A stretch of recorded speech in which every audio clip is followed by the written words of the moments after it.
자, 저는 먼저 가겠습니다. 환영합니다. 고맙습니다. 네. 고향에 돌아오신 걸 환영합니다. 아, 예, 감사합니다. 네, 저도 열심히 하고 이번에 그 윤석열 네. 정권 심판에 힘을 보태겠습니다. 네.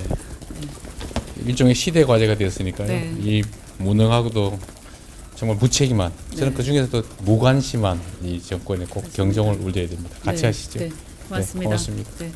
네. 안녕하십니까, 이현주 전 국회의원입니다. 오늘 저는 12년 전 제가 정치를 처음 시작했던 더불어민주당으로 복귀하고자 합니다. 저의 정치적 뿌리인 민주당에서 옛 정치적 동지들 그리고 새로운 동지들과 함께 윤석열 정권을 심판하고 대한민국을 바로 세우는 그 대의에 함께하고자 합니다. 모든 걸 당과 당원들에게 맡기고 함께 가겠습니다. 우선 7년 전 제가 당을 탈당한 이래 부족한 저를 잊지 않고 다시 연락을 주시고 함께 하자는 말씀을 주신 민주당의 동료 의원님들 그리고 당 대표님께 깊이 감사드립니다. 더불어 저에게 우려와 함께 채찍질을 하면서 많은 비판을 아끼지 않으신 의원님들께도 감사와 감사의 말씀을 드립니다. 또한 고민하는 저에게 힘내라며 다시 시작하라는 따뜻한 메시지를 보내주신 많은 당원과 지지자분들께도 진심으로 감사드립니다. 오랫동안 고민했습니다. 너무 오래 많이 떠나왔고 너무 많은 걸 겪었기에 다시 돌아가는 게 두려웠습니다. 7년간 바깥에서 모진 풍파와 정치권의 서름을 겪으면서 저는 깨달았습니다. 정치도 사람들이 하는 것이고 혼자 하는 게 아니란 걸 깨달았습니다. 이제 저는 제 정치적 뿌리인 민주당으로 다시 돌아가 초심으로 시작하겠습니다. 글로벌 대기업 임원의 출신으로서 민주당의 중도보수 외연 확장을 위해 영입되었던 저는 당시 거물 정치인을 꺾으면서 등장해서 민주당 당원과 지지자들께 많은 기대를 한몸에 받았습니다. 그러나 전문직이자 기업인으로서의 삶과 제가 부딪힌 대한민국 정치의 현실은 너무나 달랐고 안철수 현상에 들떴던 저는 새 정치를 꿈꾸며 민주당을 탈당했습니다.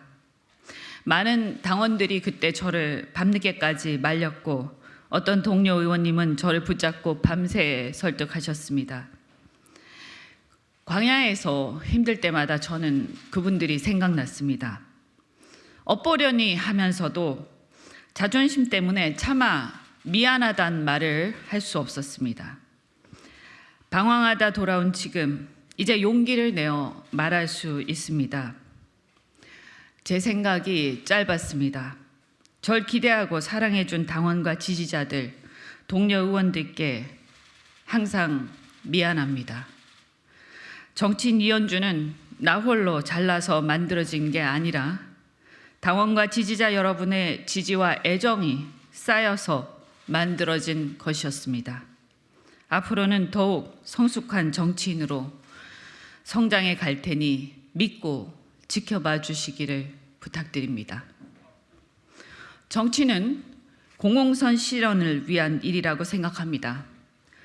제가 양당 모두 깊숙이 경험을 해보니 그래도 민주당에 부족하나마 공공선에 대한 의지, 인간에 대한 도리가 최소한 있었습니다.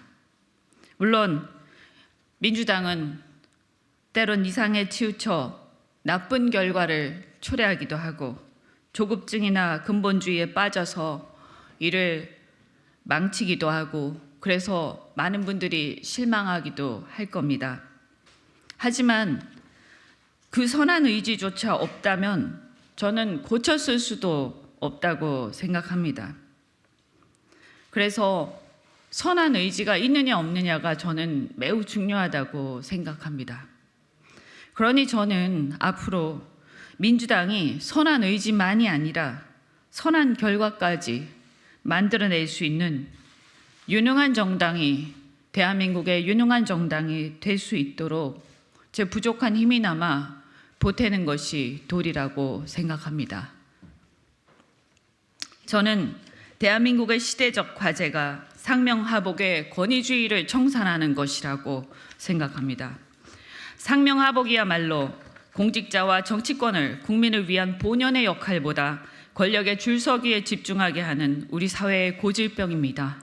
이태원 참사도, 잼버리 실패도, 엑스포 대망신도, 오송 지하차도 참사도, 그리고 해병대 박정훈 대령 항명죄 입건도, 이 모두가 진실에 침묵하고 눈치로 일관하는 상명하복의 권위주의 문화 때문이라고 저는 생각합니다. 화물연대, 건설노조, 사교육, 최근의 의사증언 사태까지 이 모든 사회적 갈등이 불거질 때마다 지금의 윤석열 정권은 상대를 악마화하면서 때려잡기로 일관하지 그 문제를 해결할 생각은 별로 없어 보입니다. 문제가 해결되긴커녕 공포와 갈등은 수면 아래에서 더 심해지고 있고 언젠가는 더 크게 터질 수밖에 없습니다. 우리는 지금이 문제가 아니라 대한민국의 미래가 더 문제입니다. 이러한 상명하복의 권위주의 문화는 개발 독재 시대에는 어느 정도 통했는지 모르겠습니다. 그러나 창의성과 아이디어가 중요한 선진국 경제에서는, 우리 대한민국의 미래를 위해서는 그것은 아주 심각한 독이 될 거라고 저는 생각합니다. 그러니 대한민국 경제가 이 상황에서 한 단계 도약하고 고통받는 민생이 살아나기 위해서는 이 상명하복의 권위주의 문화를 청산하는 것이야말로 우리의 시대정신이라고 저는 생각합니다. 그런데 검찰이라는 조직은 해방 후 유일하게 남아있는 철저한 동일체 상명하복의 조직입니다. 따라서 상명하복의 권위주의 문화의 상징인 검찰 세력과 권력기관들은 정치 전면에서 물러나야 합니다. 그것이야말로 대한민국이 앞으로 전진하기 위한 전제 조건입니다. 저는 X세대입니다. 소위 7, 8, 9세대의 맏언니로서 7, 8, 9세대의 보편적 정서와 세계관을 대변할 정치적 사명이 있다고 생각합니다. 자유와 민주주의가 체득되고 개인의 개성을 존중하는 개인주의의 첫 세대로서 우리의 보편적 정서는 상명하복의 권위주의적 문화와는 대척점에 있습니다.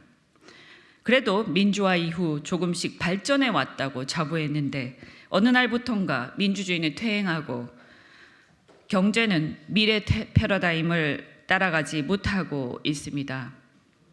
더 이상 권위주의로 권력을 사유화하고 국가의 공적 시스템마저 파괴하는 것을 지켜볼 수는 없습니다.